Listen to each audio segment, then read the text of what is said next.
Right మన ప్రతినిధితో there will be a technical issue.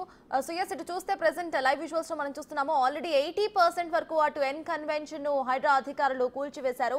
అయితే N convention ను కూల్చివేస్తారు అని మీడియాలో కథనాలు కొన్ని రోజుల క్రితమే రావడంతో వాటి లోపల ఉన్న ఫర్నిచర్ మరి ఏవైతే వాల్యుబుల్ సామాన్లు ఏవైతే ఉన్నాయో వాటన్నిటిని కూడా అక్కడ నుండి ఆల్రెడీ తరలించినట్టు ఇందాక మా ప్రతినిధి మాట్లాడుతూ కూడా చెప్పడం జరిగింది. అక్కడ ఎలక్ట్రానిక్ గూడ్స్ కానివ్వండి లేకపోతే ఫర్నిచర్ ని ఆల్రెడీ అక్కడ నుండి నాగార్జున బృందం అక్కడ నుండి తరలించేసినట్టు తెలుస్తోంది. అయితే ప్రెసెంట్ ఎన్ కన్వెన్షన్ కూల్చివేతపై ఇప్పటివరకు నాగార్జున అయితే స్పందించలేదు.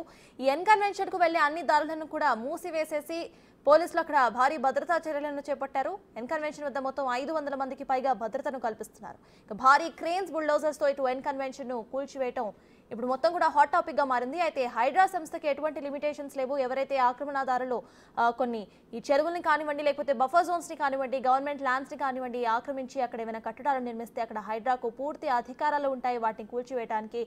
ప్రెసెంట్ అలానే మనం ఎన్ కన్వెన్షన్ కూడా చూస్తున్నాము. ఎన్ కన్వెన్షన్ ఇప్పటి వరకు అధికారులు 80% వరకు కూల్చివేసినట్టు తెలుస్తోంది. పొద్దునే 6 గంటల నుంచి ఈ కూల్చివేత ప్రారంభించారు హైడ్రా అధికారులు. ఇక రాత్రి వరకు ఈ కూల్చివేతలు జరిగే అవకాశం ఉందంటూ కూడా మనకు తెలుస్తోంది. ప్రెసెంట్ ఏదైతే ఎన్ కన్వెన్షన్ షెడ్ ఉంటుందో ఆ షెడ్ ని పూర్తిగా కూల్చివేశారు. అయితే ఎన్ కన్వెన్షన్ లో వేరు భాగాలు ఉంటాయి. ఒక్కొక్క దాన్ని కూల్చివేస్తూ వెళ్లే పరిస్థితి మనం చూస్తున్నాము. తమ్మిడిగుంట చెరువులో 3 ఎకరాల 30 గుంటలను ఎన్ కన్వెన్షన్ ఆక్రమించి నిర్మించినట్టు కూడా పలువురు హైడ్రాకు ఫిర్యాదు చేశారు. ఎఫ్టీఎల్ పరిధిలో నిర్మించిన ఈ ఎన్ కన్వెన్షన్ ను తక్షణం కూల్చివేయాలని జనం కోసం అనే సంస్థ హైడ్రా కమిషనర్ ఏవి రంగనాథ్ కు ఫిర్యాదు చేసింది. ఫిర్యాదు చేసిన అనంతరం కొద్ది రోజుల్లోనే ఇటు ఎన్ కన్వెన్షన్ ను కూల్చివేయడానికి హైడ్రా అన్ని ఏర్పాట్లు చేసి యాక్షన్ ప్లాన్ ను ముందుకు తీసుకువెళ్ళింది. ప్రెసెంట్ మనము హైడ్రా తన పనితీరును చూస్తున్నాము. ఎన్ కన్వెన్షన్ సెంటర్ ఆల్మోస్ట్ 80% వరకు కూల్చివేసేసినట్టు ఇందాకే మా ప్రతినిధి మాట్లాడుతూ కూడా చెప్పారు. సో ఆల్మోస్ట్ 80% వరకు కూల్చివేతల కార్యక్రమం అక్కడ అయిపోయింది. ఇంకొంతసేపు ఆగితే పూర్తిగా అటు ఎన్ కన్వెన్షన్ కూల్చివేస్తారు. అయితే మీడియాలో రీసెంట్ గా వచ్చిన కథనాలతో అటు అలర్ట్ అయిన ఎన్ కన్వెన్షన్ సిబ్బంది లోపల ఉన్న ఎలక్ట్రానిక్ గూడ్స్ ఫర్నిచర్స్ వాటన్నిటిని కూడా అక్కడ నుండి తరలించేసినట్టు తెలుస్తోంది. At the same time N convention అనేది చాలా వరకు ఇటు పెళ్లిళ్ళకు కానివ్వండి లేకపోతే ఆడియో ఫంక్షన్స్ కు కూడా వేదిక అయింది కాబట్టి సినిమా ఈవెంట్స్ కూడా చాలా వేదిక అయింది ఎన్ కన్వెన్షన్. సో దీని నుండి కూడా డబ్బులు సంపాదించారు. బిజినెస్ వ్యాపారం జరిగింది కాబట్టి ఏవైతే శిథిలాలు గవర్నమెంట్ ఖర్చును భరించాలి శిథిలాలు అక్కడ నుండి తరలించే ఖర్చును దాన్ని ఎన్ కన్వెన్షన్ అధికారులే స్వయాన భరించాలి అంటూ కూడా అక్కడ ఎవరైతే నివసిస్తారో వాళ్ళు కమెంట్స్ చేస్తున్నారు. సో వాట్ ఎవర్ హైడ్రా అయితే దీని గురించి ఏం మాట్లాడలేదు. ప్రభుత్వం కూడా దీని గురించి ఏం మాట్లాడలేదు. రేవంత్ రెడ్డి సర్కార్ ప్రతిష్టాత్మకంగా ఈ హైడ్రాను లాంచ్ చేసింది. ఏవైతే ఆక్రమణలు ఉంటాయో వాటన్నిటిని కూడా కూల్చివేయడానికి హైడ్రాకు పూర్తి రైట్స్ ఉంటాయి.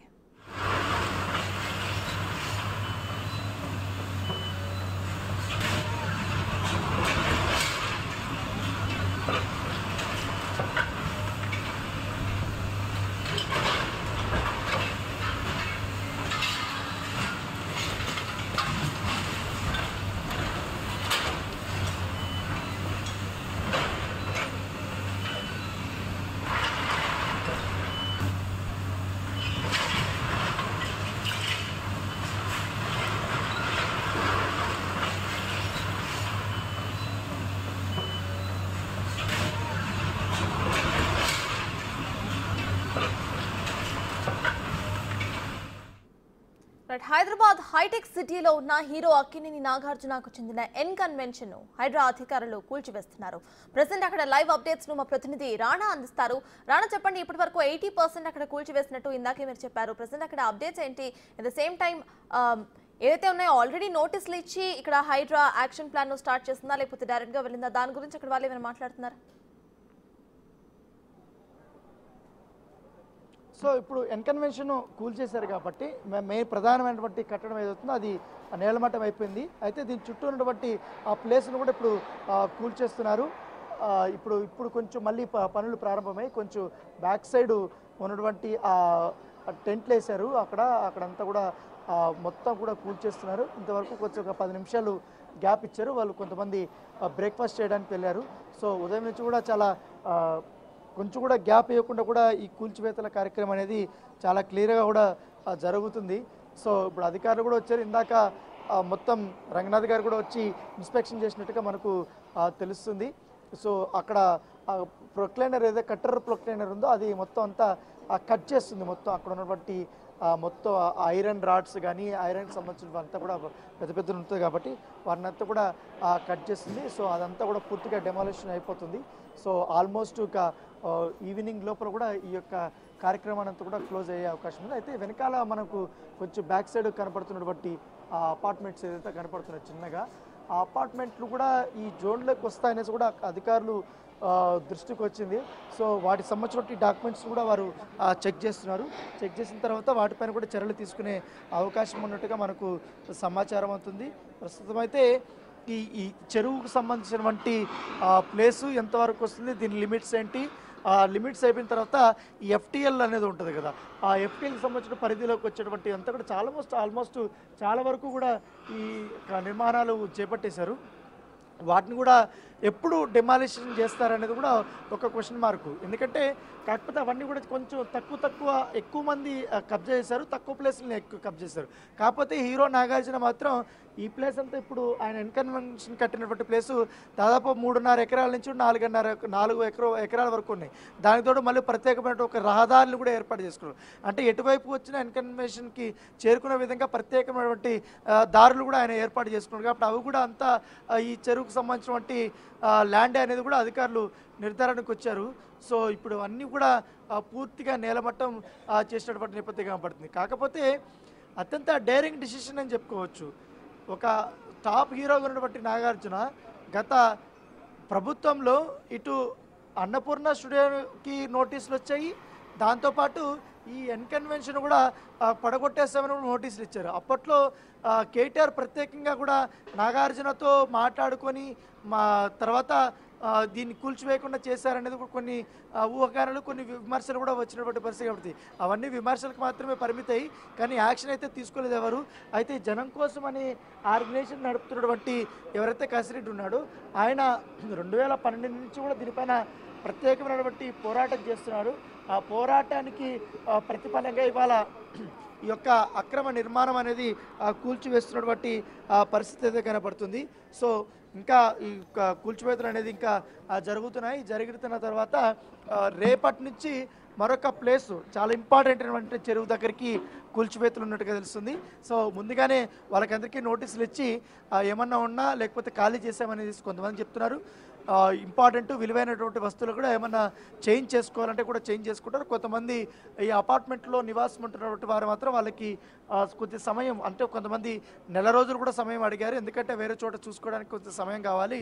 అలాంటి వారు కూడా పర్మిషన్ ఇస్తున్నారు. సో అక్రమంగా కట్టినటువంటి అపార్ట్మెంట్ అంతా కూడా ఆల్మోస్ట్ నేలమట్టం చేస్తున్నటువంటి పరిస్థితి అయితే కనపడుతుంది. సో ఇవాళ ఈ చెరువుని కాపాడినట్టే, ఈ చెరువు కాపాడడం వల్ల చాలా వరకు ఈ ప్లేస్లో అంటే ఈ హైటెక్ సిటీ కానీ, గచ్చిపోలు కానీ, కొండాపూర్ కానీ, ఆఫీస్పేట కానీ వెళ్ళే దారి, ఈ మాదాపూర్ కానీ ఇవంతా కూడా పెద్దగా వాటర్ వచ్చిన తర్వాత ఈ మొత్తం రోడ్డు మీదకి నీళ్లు రావడం కానీ, ఈ నల్లాల పొంగిపోవడం కానీ ఇవన్నీ తగ్గే అవకాశాలు ఉంటుగా మనకు సమాచారం. ఎందుకంటే ఈ చెరువును కూడా పూర్తి స్థాయిలో క్లీన్ చేసి దాంట్లో ఉన్నటువంటి గుర్రపటెక్క సంబంధించిన అంతా తీసేసిన తర్వాత మొత్తం క్లీన్ చేసి కొంచెం లోతుగా కూడా మరి యొక్క ఈ చెరువునంతా కూడా తవ్వి అక్కడ ఉన్నట్టు రాళ్ళు అన్నీ కూడా పెద్ద పెద్దవన్నీ తీసేయడం వల్ల కొంత ఒక లేక్ లాగా తయారు చేయడం వల్ల, దాంతోపాటు ఒక మొత్తం చుట్టూరా ఈ చెరువున చుట్టూరా కూడా మంచి ఫుట్పాత్లు ఏర్పాటు చేసి మొత్తం సాయంత్రం పూట వాకింగ్ ట్రాక్ కానీ ఒక పార్క్ లాగా నీట్గా చేయాలని కూడా ప్రభుత్వం భావిస్తున్నట్టుగా మన సమాచారం. దీనివల్ల అందరూ వచ్చే ఆహ్లాదకరంగా కూడా సాయంత్రం పూట ఉదయం పూట కూడా వాళ్ళు వాకింగ్ చేయొచ్చు, ఇక్కడే స్పెండ్ చేసుకునే అవకాశం ఉంది. టూరిజం స్పాట్కి కూడా ఇది ఉండే అవకాశం, ఎందుకంటే ఈ ఐటీ కంపెనీస్ ఎక్కువ ఉంటాయి కాబట్టి ఈ ప్లేస్లో ఇలాంటి ప్లేస్ని ఏర్పాటు చేయడం అనేది కొంచెం గొప్ప పరిణామం చెప్పి ఇప్పుడు అక్రమ కట్టడాలన్నీ కూర్చేయడం వల్ల చాలా వరకు కూడా ఉపశమనం లభిస్తుంది అనేది కూడా ఇక్కడ ఉన్నటువంటి స్థానికులు చెప్తున్నారు. రాణా, ఇందాక మీరు చెప్పినట్టు విజువల్స్లో క్లియర్గా వెనక వైపు ఇండివిజువల్ హౌసెస్, అపార్ట్మెంట్స్ కూడా కనిపిస్తున్నాయి. వాటికి కూడా నోటీసులు ఇచ్చారా, లేకపోతే ప్రెసెంట్ డాక్యుమెంటేషన్ వర్క్స్ అక్కడ చూస్తున్నారా? దాని గురించి ఏమైనా అప్డేట్ ఉందా? ప్రస్తుతం అయితే డాక్యుమెంటేషన్ వర్క్ జరుగుతున్నట్టుగా మనకు సమాచారం ఉంది. అయితే వాళ్ళు చాలామంది కొంతమంది మాకు ఈ భూమి దాదాపు 50 సంవత్సరాల నుంచి కూడా ఉందనేసి కూడా కొంతమంది రికార్డులు చూపిస్తున్నట్టుగా సమాచారము. మరి కొంతమంది అయితే ఏకంగా మా పూర్వీకుల నుంచి మాకు ఈ భూమి సంక్రమించిందంటూ కూడా కొంతమంది చెప్పే ప్రయత్నం కూడా చేస్తున్నారు. సో వాటంతా కూడా ఆ రికార్డ్స్ అలాగే ప్రభుత్వం వద్ద ఉన్నటువంటి రికార్డ్స్ ఉంటాయి కాబట్టి దాంతోపాటు రెవెన్యూ డిపార్ట్మెంట్ ఉన్నటువంటి రికార్డ్స్ అన్ని రకాల రికార్డ్స్ కూడా వాళ్ళు చెక్ చేస్తున్నారు. చెక్ చేసి కొంచెం లాకి సంబంధించినటువంటి సలహాలు సూచనలు కూడా వారు తీసుకుంటున్నట్టుగా మనకు సమాచారం. దాని తగ్గట్టుగానే ఇప్పుడు ఈ యొక్క కూల్చివేతలు జరిగే అవకాశం ఉంది. ఇప్పుడైతే ఎన్కన్వెన్షన్కి మాత్రం ఆల్రెడీ క్లియర్గా ఉంది కాబట్టి చెరువు ఆక్రమించేశారని చాలా స్పష్టంగా కూడా రికార్డుల్లో ఉంది నేపథ్యంలో దాన్ని ఇప్పుడు అఫీషియల్గా కూడా కూల్చేశారు. సో నెక్స్ట్ వాటికంతా కూడా ఇప్పుడు మనం అపార్ట్మెంట్లో చూస్తున్నటువంటి ప్లేస్ అంతా కూడా చాలామంది ఇప్పుడు అక్కడ కొనుక్కునేశారు ఆ అపార్ట్మెంట్. ఇప్పుడు నేను చూపించే అపార్ట్మెంట్లంతా ఒకసారి జూమ్ చేసి కూడా చూపిస్తాను మీకు.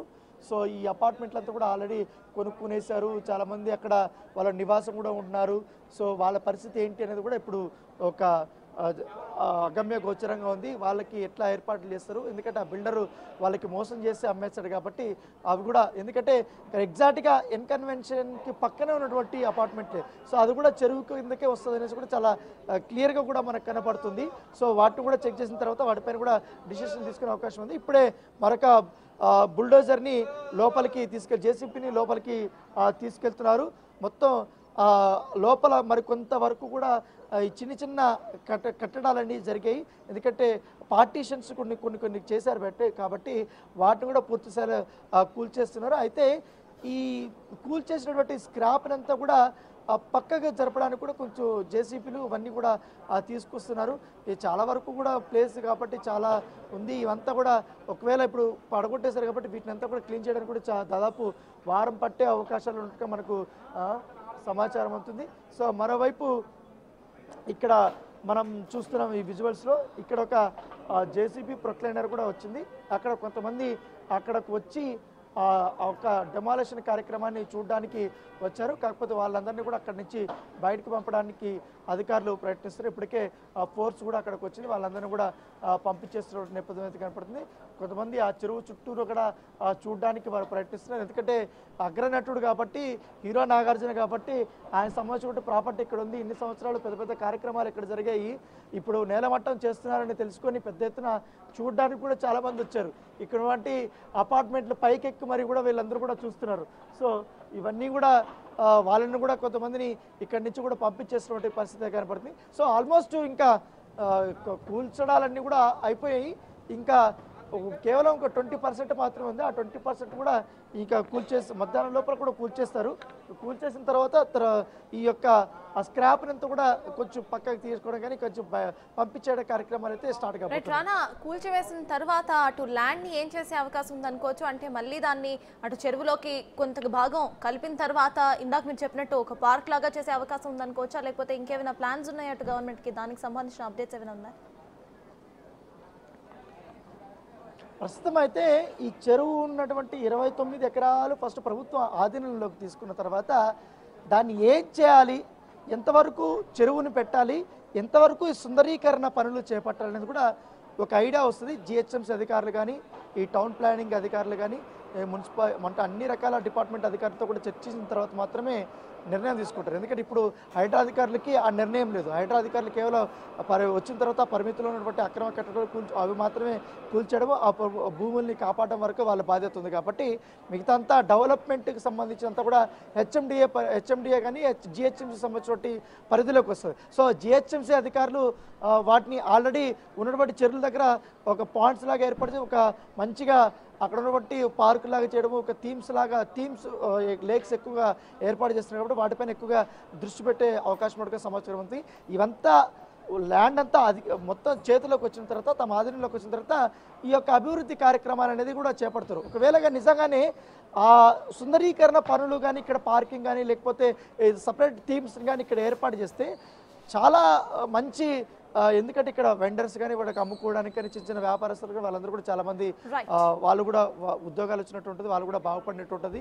దాంతోపాటు ఇక్కడ కూడా చాలా మంది ఈ ప్లేస్లో ఎక్కడ కూడా ట్రాకింగ్ లేవు, వాకింగ్ చేయడానికి కానీ పార్కులు కానీ ఈ ప్లేస్లో ఎక్కడ లేవు. సో దాన్ని కూడా బాగా ఇక్కడ ఉన్నటువంటి స్థానికులు యూజ్ చేసుకోవడానికి ఉంటుంది. ఎందుకంటే ఐటీ అధికారులు ఎక్కువ ఉంటారు కాబట్టి, ఐటీ ఎంప్లాయీస్ ఎక్కువ ఉంటారు, వాళ్ళకు కూడా ఇక్కడ ఆ స్ట్రెస్ని తగ్గించుకోవడానికి వాకింగ్లు కానీ ఇవన్నీ కూడా జాగింగ్ చేసుకోవడానికి అవకాశం ఉంటుంది. Right, thank you Rana.